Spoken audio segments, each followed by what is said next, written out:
आमदार साहेब. महाराज, अध्यक्ष महाराज, खर तर सदस्य कमी आहेत तर एखादा गंभीर विषय फार डायल्यूट होऊन जातो.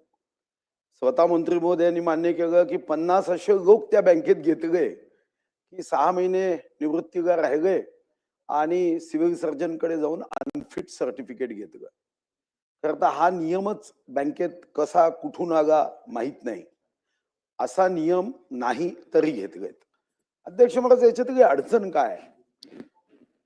मागील 1 वर्ष मी चंद्रपूर मध्यवर्ती बँकेच्या अशाच भरतीबद्दल इथं चर्चेमध्ये सहभाग झालो.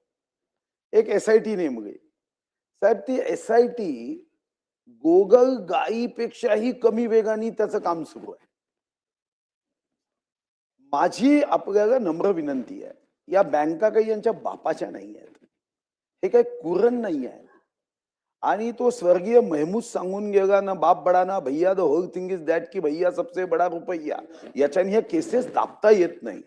माझी मंत्री महोदयांना स्पेसिफिक विनंती आहे की परभणी असो, चंद्रपूर असो किंवा या 4 वर्षामध्ये ज्या ज्या बँकांमध्ये भरती झाल्या अवैध, ज्याच्यावर लक्षवेधी तारांकित प्रश्न, विविध आयुधांचा उपयोग केला, एकदा आमदारांची समिती करा. 6 महिन्यात आमदारांच्या समितीचा अहवाल घेऊ द्या. मी बेंबीपासून सांगत होतो की 50-50 लाख रुपये घेतले, तुम्हाला फोन करायचो, पत्र द्यायचो, सर्वांना नोकर भरतीच्या ऑर्डर आले, 2-2 महिने उपोषण झाले. आता तर तुम्ही 25 मध्ये नवीन GR काढलं की याच संस्था केल्या पाहिजे, पण त्या अगोदर GR निघाला त्याला चॅलेंज झाला. तर माझी स्पेसिफिक आपल्याला प्रश्न आहे, प्रश्न गंभीर आहे. जे गुणवान आहे ते मागे पडतात, जे धनवान आहे ते नोकरीत लागतात. मग त्यांची सेवा कशी असेल तुम्हाला माहिती आहे. म्हणून माझी आपल्याला विनंती आहे की तुम्ही आमदारांची समिती करा. सारी प्रकरण द्या, चंद्रपूर द्या, परभणी द्या. तशी सध्या आम्ही रिकामे आहोत. चांगला अभ्यास करू द्या. आमदारांची समिती करा. आमदारांची समिती करा. भंडाराही आहे, चंद्रपूर आहे.